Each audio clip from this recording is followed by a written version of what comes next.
Zikir yang membersihkan, sebagaimana disampaikan oleh Nabi bahwasanya segala sesuatu itu ada obat pembersihnya, dan obat pembersih hati atau kolbu adalah zikrullah. Tetapi pada kenyataan sekarang, di zaman ini, di akhir zaman, banyak praktek zikir itu malah sebaliknya, bukan membersihkan tapi malah nyampah. Amalkan zikir ini sebanyak ini, kamu akan begini. Amalkan zikir ini dengan begini, kamu akan ini. Amalkan ini, kamu akan begini. Bisa keramat, bisa datang rezekinya, bisa meret orang, bisa pengasihan, bisa kebal, bisa keramat, bisa kasah, bisa menghilang, bisa dikjaya, bisa martabatmu naik, bisa laris daganganmu, bisa lancar urusanmu, bisa macem-macem. Itu zikir yang nyampah. Jadi sudah jauh berbeda dengan zikir yang disampaikan Nabi tadi. Yang itu pasti semua orang tahu bahwa zikir adalah obat pembersih hati atau kolbu.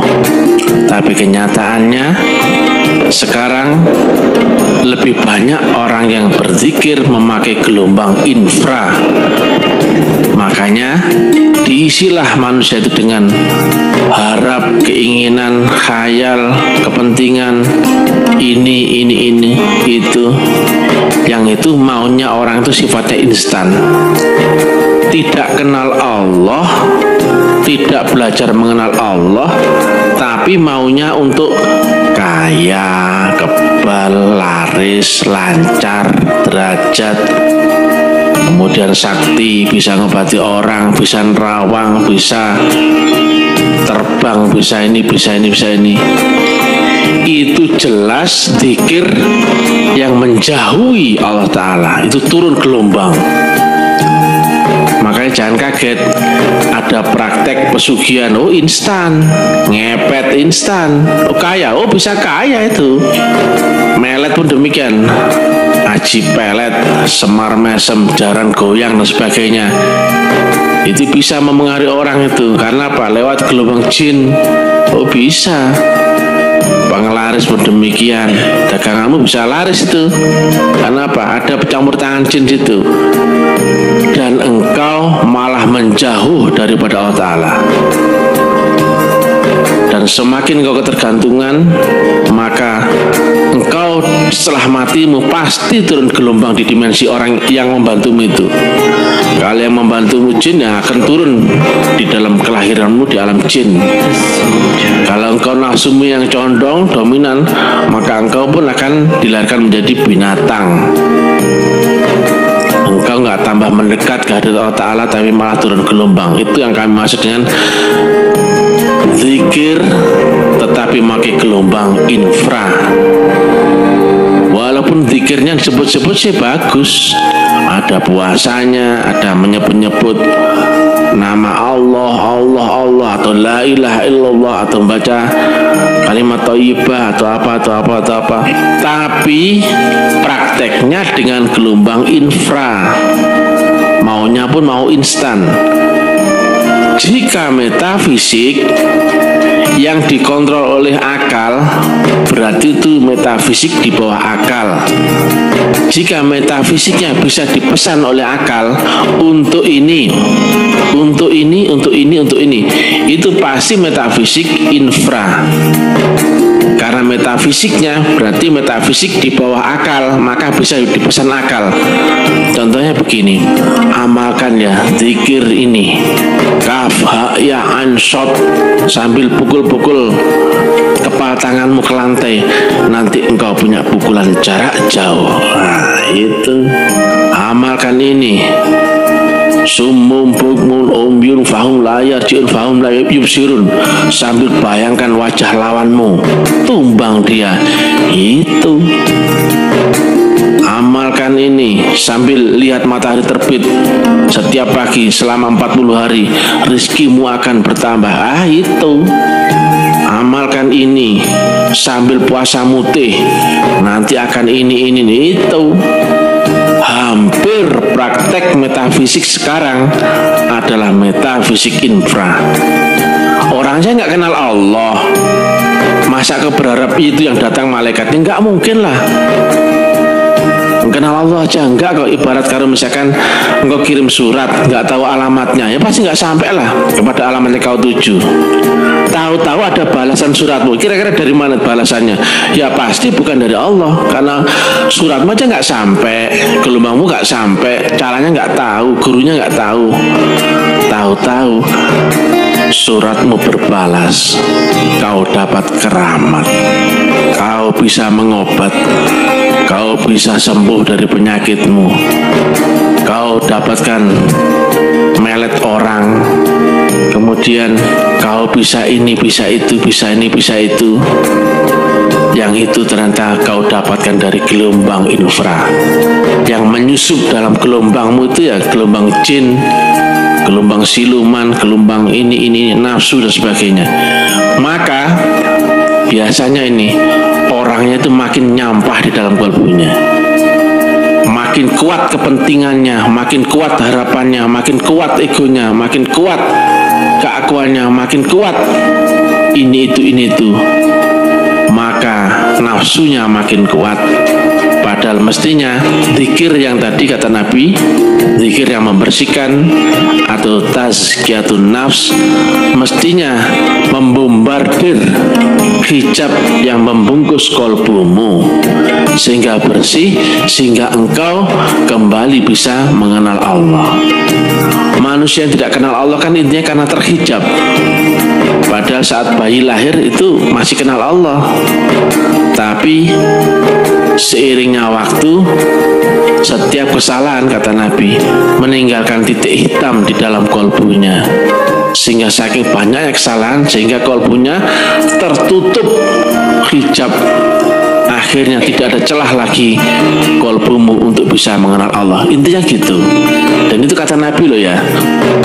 Nah, coba kita terangkan secara ilmiahnya. Maka jika kolbumu telah tertutup, hubunganmu pun sudah putus sama Allah Ta'ala itu. Enggak ada celah. Bergerak di situ, seumur hidup nggak pernah dibersihkan.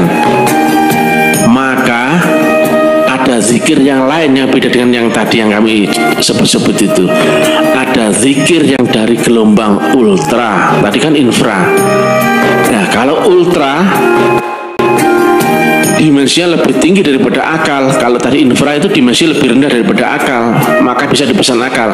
Kalau ultra, akalnya malah lumpuh, hilang nanti akalnya. Dia tersubstitusi masuk ke alam dimensi yang lebih tinggi, medan magnet yang lebih tinggi, yaitu dia masuk ke alam rahmat, alam ridho, alam kepasrahan, alam tawakal, yang itu dirinya pun lenyap, fana. Akal hilang bukan berarti gila, bukan. Tapi akal yang hilang itu tergantikan dengan dimensi kesadaran yang lain, yaitu roh. Naiknya akal ke dimensi di atasnya akal berarti dia masuk ke dimensi kesadaran yang lain, yaitu roh. Hilang akal itu bukan berarti hilang kayak orang gila gitu, bukan. Dia tetap seolah-olah bisa berpikir, seolah-olah bisa mengontrol panca indera, tapi pusat kontrolnya bukan lagi di otak, tapi di hati sanubari. Ini kontrolnya roh, pintu gerbangnya roh. Nah, kalau akal itu di sini kontrolnya sudah beda. Maka membersihkan itu termasuk dengan seluruh khayal, keinginan, angan-angan, harapan. Jika dizikirkan, maka seperti ibarat tadi ya, hati atau kolbu yang tertutup kerak, hijab yang tidak bisa terbuka sama sekali, maka jika dibombardir, Allah brol gitu, Allah brol, seperti itu. Nah, kira-kira jika ada sesuatu, misalkan rumahmu selama ini kan kosong, tidak pernah kau sentuh, karena jalan ke rumahmu itu sudah buntu, nggak pernah dimasuki cahaya. Kira-kira kan gambarannya rumahmu itu pasti akan jadi sarang ular. Sarang kalau jengkingnya kan, sarangnya lipan, sarangnya macam-macam di situ, segala macam binatang melata di situ semua, tikus, semut, kemudian apa saja yang bikin kotor-kotor itu. Kira-kira kalau mereka dibersihkan, marah nggak itu? Pasti marah. Semutnya pasti gigit, ularnya pun pasti gigit, segala macam. Dia berontak. Oh, dia bersarang di dalam kolbumu itu seumur hidupmu. Tahu-tahu dizikirkan, zikir yang membersihkan. Tadi kan zikir kompromi. Kalau infra zikir kompromi, itu jombalang-jombalang jin-jin yang dalam dirimu itu diaktifkan beserta jin yang bisa jadi guidernya. Jadi untuk bisa kasah, bisa apa itu tadi yang infra. Tapi kalau zikir ini, zikir yang menggunakan gelombang nurun ala nur, yang tekniknya disebut dengan kalimatullahil ulya, maka zikir ini membersihkan. Dibombardir itu kotoran itu, kerak itu, maka biasanya rasanya akan sakit. Nah, kalau yang zikir yang tadi awal tadi, yang zikir infra, orang biasanya tahu ada teknik Waraga Sukmo dan sebagainya. Tapi kalau zikir ultra, zikir yang di atas alam dunia, di atas alam sadar, itu nanti zikir yang nanti ke arahnya menuju arah gelombang muraqabah. Nanti ujungnya nanti menjadi takwa. Takwa itu makna syariat kan biasanya dikenalkan orang itu kan mengerjakan perintahnya, menjauhi larangannya. Bukan itu. Takwa itu kondisinya telah beserta dengan Allah. Jadi beserta dengan Allah pasti kenal Allah kan gitu. Maka dia telah beserta dengan Allah. Stasionernya manusia biasa, tapi dalamnya telah beserta dengan gelombang Allah Ta'ala. Itu takwa. Isinya, dimensinya, alamnya, gelombangnya, frekuensinya telah beserta dengan Allah. Itu takwa.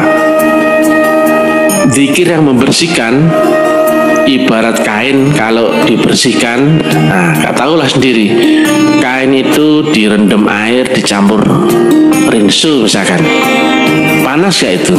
Panas. Kemudian diucek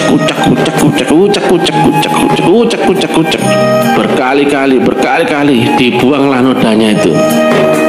Kemudian diperes pula, oh sakit itu. Diulang lagi, ucek lagi, peras lagi, ucek lagi, peras lagi, direndam sama air berkali-kali. Belum bilang nodanya, diulang lagi, belum hilang nodanya, diulang lagi, terus. Karena nggak bisa hilang-hilang, pakailah Baiklin, lebih panas lagi. Dibilas lagi sama sabun, dibilas lagi sama pengharum, baru kemudian diperas. Belum selesai, dijemur, dipanaskan. Belum selesai lagi, terakhirnya disetrika. Loh, itu proses pembersihan. Jadi zikir itu rasanya sakit. Nah, kalau zikir yang membersihkan loh ya, dibersihkan tuh pasti sakit. Beda kalau zikir yang tadi, zikir pesanan. Amalkan ini, kamu akan ini. Kamu amalkan itu, kamu akan itu. Itu zikir pesanan akal. Nah, kalau zikir pembersihan, rasanya sakit. Akalmu akan melemah, nafsumu akan lemah. Maka lambat laun engkau akan fana, hilang dirimu. Maka zikir yang ultra ini beda dengan zikir yang infra tadi. Zikir ultra itu memakai gelombang kesadaran di atas alam akal. Pelan-pelan ya, di atas alam akal. Maka akalnya tidak dipakai, akalnya dilumpuhkan, termasuk seluruh panca inderanya dilumpuhkan. Teknisnya bagaimana? Ini kita kasih secara ilmiah ya. Untuk lepas dari akal, lepas dari dimensi dunia, yang notabene adalah menembus akhirat, yang ternyata di dalam Asy-Syura 52 adalah yang bisa menembus akhirat hanya lewat jembatan Shiratal Mustaqim, karena setelah punya alatnya, karena ruhnya telah diaktifasi dan ruhnya telah ditempeli nur, alat untuk membaca gelombang Allah Ta'ala untuk bisa naik ke dimensi lebih tinggi, maka orang itu bisa karena ruhnya beserta dengan guru rohani. Nah, kembali lagi, praktek zikir rohani maka mesti mematikan akalmu. Tapi bukan berarti gila, bukan. Mematikan seluruh panca indramu. Matamu dipejamkan, lidahmu ditekuk ke langit-langit, tundukkan kepala dan sebagainya. Pusatkan panca indramu dan sebagainya itu di titik-titik. Yang itu beda dengan tempatnya akal. Yang itu adalah kita bergeser dari yang sebelumnya kamu yang ada di dimensi akal, yang akal itu ternyata identik dengan dunia, batas dunia pun atau batasnya akal. Maka untuk masuk ke dimensi ruh, kita bergeser dengan memusatkan seluruh panca indera, seluruh konsentrasi kesadaran di tempat titik. Itu makanya zikir membersihkan beda. Karena nanti kita akan ketarik ke dimensi yang lebih tinggi, otomatis akalmu lambat laun melenyap. Harapanmu hilang, angan-anganmu hilang, kepentinganmu hilang, egomu hilang, nafsumu hilang, tunduk. Nah, seperti itu. Sedangkan tadi yang infra tadi makin kuat dong, karena punya keinginan yang dipupuk. Mbah, aku mau sakti mbah. Yo nak Renio, amal lo iki ambek mutih, ambek pati geni nggo tutupan 40 dino, nggo telasan kok ngene iki, nggo mbek ngene iki, nggo kuwi sakti nak. Yang masuk apa? Gerandong, gendrowo, pocong, iki banyak gitu. Walaupun yang dibaca pun Quran, ngambilnya ayat Quran, diraja-raja, pakai minyak asma, pakai ini itu, karomah, hadirkan ini, bisa sakti, bisa ini, bisa itu, hikmah, bisa keramat, bisa ini, bisa ini, kasah, bisa lihat ini. Mana ada manusia keramat? Enggak ada dong. Kalau ada manusia keramat berarti pasti ada unsur lain yang masuk dalam dirinya. Nah, keramatnya nabi-nabi dan rasul itu bukan orangnya keramat, bukan. Orang yang telah masuk ke dimensi ultra, maka tadi itu akalnya lenyap, kepentingannya lenyap. Mereka hanya andalannya hanya apa? La haula wala quwata illa billah. Dia pun tidak berdaya upaya, dia nol, zero, tapi menggandeng yang maha mutlak, yang maha akbar, yang maha tak terhingga, atau menggandeng Allah Ta'ala. Nah, teknik menggandeng Allah Ta'ala hanya dengan zero. Lah kalau dirimu belum zero, bukan Allah yang hadir, tapi genderuwo, jin, siluman, mambang dan sebagainya itu yang masuk itu. Karena lihat di matematikanya, X per tak terhingga maka hasilnya sama dengan 0. Jika 0 diganti 1 maka menjadi X per X. Jika 0 diganti 2 maka menjadi X per setengah X. Jika 0 diganti setengah maka X per 2X. Hadirnya konstanta mutlak hanya saat engkau 0. Tapi nggak sembarangan mengenalkan diri. Mengenalkan diri hanya yang telah ketemu dengan guru mutlak. Maka berlaku jika engkau mengenalkan diri maka hadir yang mutlak. Jika engkau belum ketemu gelombang mutlak, unsur mutlak, ketika kau mengenalkan diri, yang datang pun gendruwo lagi. Sama, ada meditasinya, ada semedinya, ada sama-sama itu. Tapi bedanya, jika engkau tidak bertemu dengan guru mutlak, gelombang mutlak, maka saat mengenalkan diri, sama seperti rumah kosong nggak ada pemiliknya, orang bebas masuk ke sana kemari kan gitu. Tapi engkau masuk ketika ketemu rumah yang di dalamnya adalah maha mutlak, maha tak terhingga, engkau harus lenyap dulu. Karena hadirnya mutlak hanya saat dirimu nol, barulah mutlak hadir dalam dirimu, barulah engkau bisa beserta dengan Allah Ta'ala. Lah kalau belum ketemu dengan gelombang mutlak, tahu-tahu mengenalkan diri, wah, gendruwo lagi yang masuk. Bedanya itu saja. Makanya carilah wasilah. Wasilah itu gelombang mutlak, gelombang Allah Ta'ala. Wa batahu ilaihil wasilah wajah itu fisabilillah.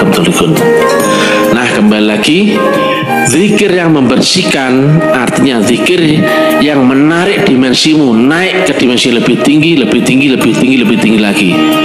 Maka jika berhubungan dengan alam sadar akal, itu ada 3 gelombang utama: gelombang sonor atau gelombang sadar atau gelombang akal, ada gelombang infrasonor atau gelombang di bawah sadar atau gelombang di bawah akal, dan yang ketiga adalah gelombang ultrasonor atau gelombang di atas akal atau di atas gelombang sadar.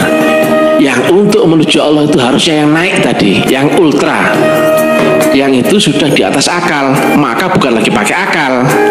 Pelan-pelan ya. Gelombang di atas akal yang tidak terbaca akal itu sudah jangan pakai akal atau tidak bisa pakai akal, itu pakai dimensi roh. Karena rohmu telah dibangkitkan, telah diaktifasi, dan rohmu telah ditempeli nur atau faktor mutlak atau faktor Tuhan atau nur Allah, sehingga rohmu ketika dibimbing oleh guru rohanimu diajak naik ke dimensi lebih tinggi, itu engkau mampu karena punya alatnya. Walaupun engkau masih di stasioner awal jasmani adalah sinyalmu 3G, diajak naik rohanimu ke dimensi 4G, bisa karena telah terupgrade. Diajak naik ke dimensi 5G, bisa karena telah terupgrade.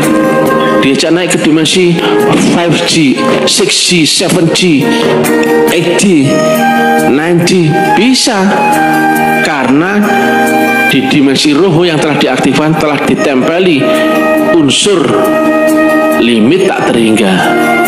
Maka dijak kemanapun oleh guru rohanimu, ketika telah siap dan disiapkan, engkau pun mampu.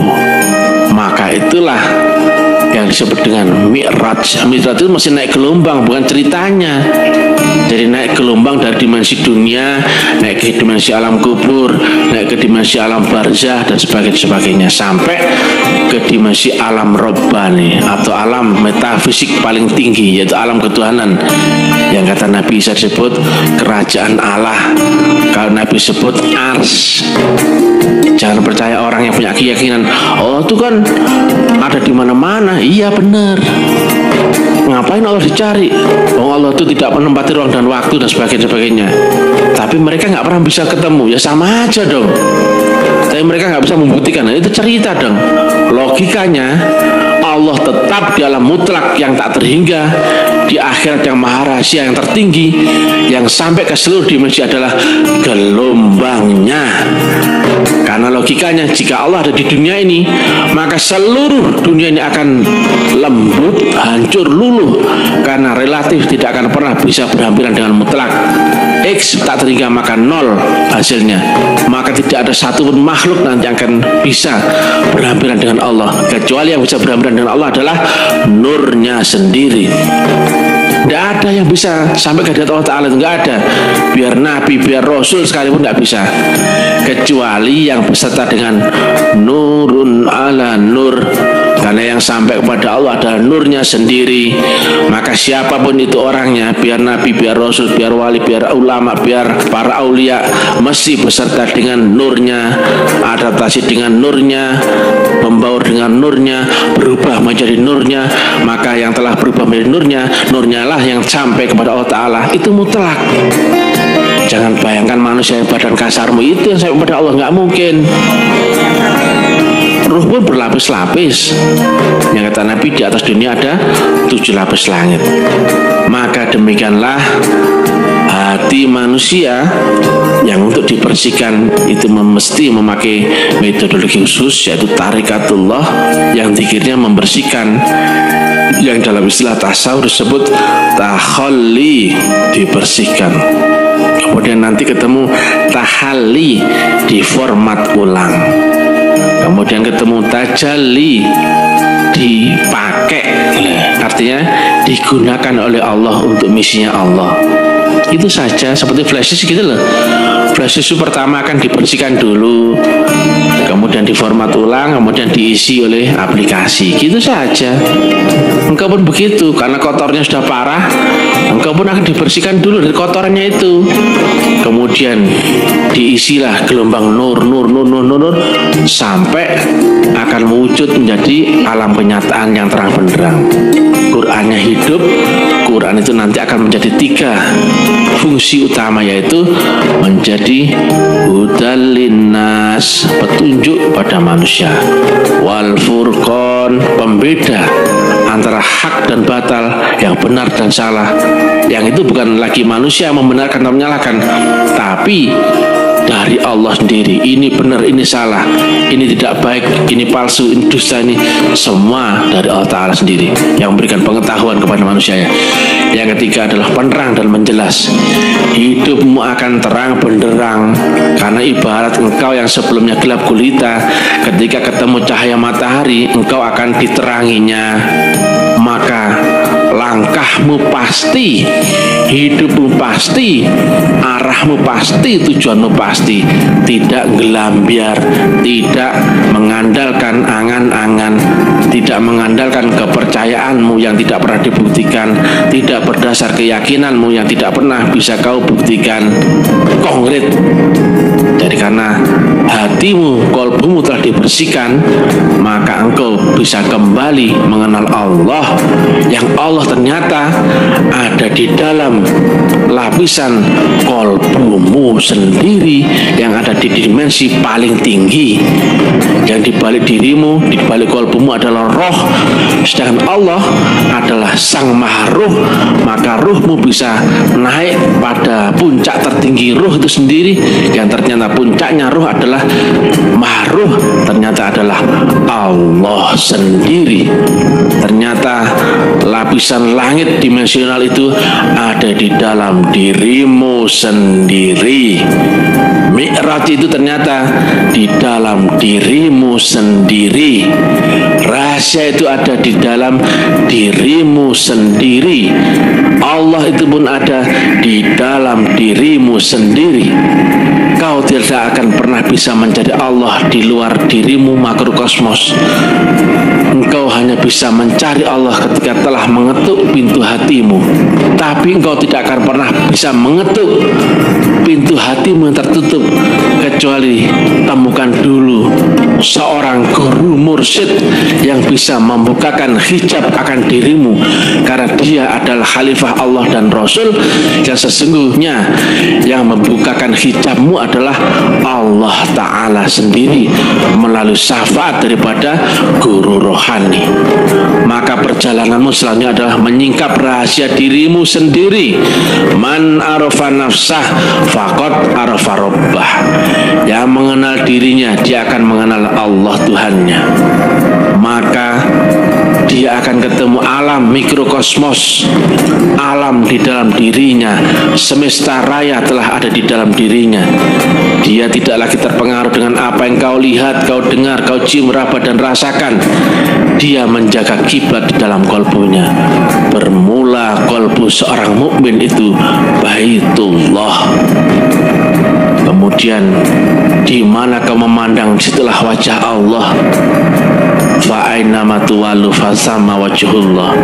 Kemudian wa huwa ma'akum aina makuntum. Di mana kau berada, disitulah pula Allah berada. Maka sampailah manusia itu yang telah dibersihkan, kemudian hijabnya telah dihilangkan, kemudian dikenalkan Allah Ta'ala lewat nur, lewat guru rohani yang bersambung estafetnya sampai Rasulullah. Maka sampailah ruh itu pulang ke hadirat Allah Ta'ala dalam keadaan ridha dan diridhai. Inna lillahi wa inna ilaihi raji'un. Jadi hanya tentang ilahi anta maksudi wa ridho kamar lebih. Ya Allah, hanya engkau yang aku cari ya Allah, dan ridhamu lah yang aku tuju. Bukan lagi mencari dunia, bukan lagi mencari harta, kaya, pangkat, keramat, kesaktian dan sebagainya. Tujuan semua jiwa hanyalah pulang kepada yang maha jiwa. Tujuan roh adalah pulang kepada yang maha ruh. Maka hakikatnya manusia diciptakan hanyalah untuk mencari jalan pulang kembali ke hadirat Allah Ta'ala dalam keadaan ridha dan ridha yang menang, mahardika, sampurno, kasampurnan, hening abadi, masuk ke alam hening bening kedamaian yang abadi, yaitu masuk alam kelanggengan, masuk alam Allah Ta'ala yang mutlak. Dan ceritamu di dunia ini telah selesai, tamat, maka engkau terbebas dari lingkaran kelahiranmu, terbebas dari karma, terbebas dari apa saja. Maka engkau kembali ke hadirat Allah Ta'ala. Ruhmu telah pulang kepada yang maha ruh, yang dulu pernah dititipkan ke dalam badan jasmanimu dan diturunkan ke dunia. Itulah zikir yang membersihkan, dan maha bersyukur jika di dunia telah dipertemukan dengan guru walia mursyida yang isinya pun sebetulnya adalah Rasulullah yang sama dengan isi dadanya Nabi Muhammad. Yang guru itu adalah guru cahaya yang tidak ada wujudnya, dikasih sebagai nur ala nur, tetapi dia memujud saat nurnya itu menempati sang pembawanya, yaitu disebut dengan pembawa wasilah. Itulah wali yang mursyida, rupanya manusia.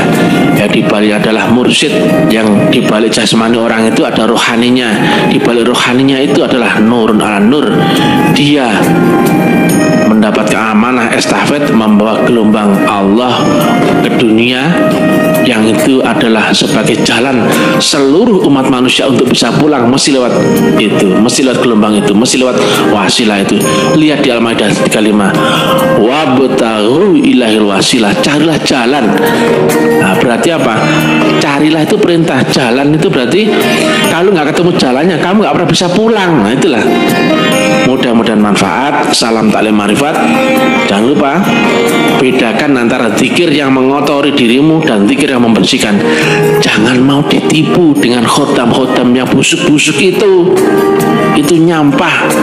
Masa kamu di dimensi akal mau berguru kepada yang di bawah akalmu? Kira-kira bagaimana? Ya turun kelas dong. Jangan mau walaupun dikecoh dengan tawaran kesaktian, kasaf, bisa ngobat, bisa ini, bisa itu. Tujuanmu hanya untuk pulang rohmu. Jadi jangan terkecoh ya. Salam kebangkitan tasawuf ilmiah. Jangan lupa Islam itu sangat ilmiah, maka pakailah nalar tinggi yang logis, yang sesuai dengan fitrah, sunatullah, hukum alam, hukum ilmu pasti, bisa diriset, bisa dianalisa, dan juga wa amalin bisa dibuktikan. Karena taklim marifat kita akan kupas semua dengan sudut pandang ilmiah. Jadi bukan dogmatis, bukan ngelintur, bukan ngayal, bukan fiktif, bukan teori yang bulat, ruwet, mumet, bukan seperti itu. Jangan lupa ikuti uraian kami di FB, WA, YouTube, Instagram, dan lain-lain. Dan bagi yang berniat serius ingin belajar, silakan hubungi admin. Bantulah share uraian taklim marifat kemana-mana agar banyak saudara lain ikut tercerahkan. Ini akhir zaman. Sangat sulit engkau menemukan informasi tentang guru rohani, guru yang menjadi estafet khalifahnya Allah dan Rasul di zaman sendiri.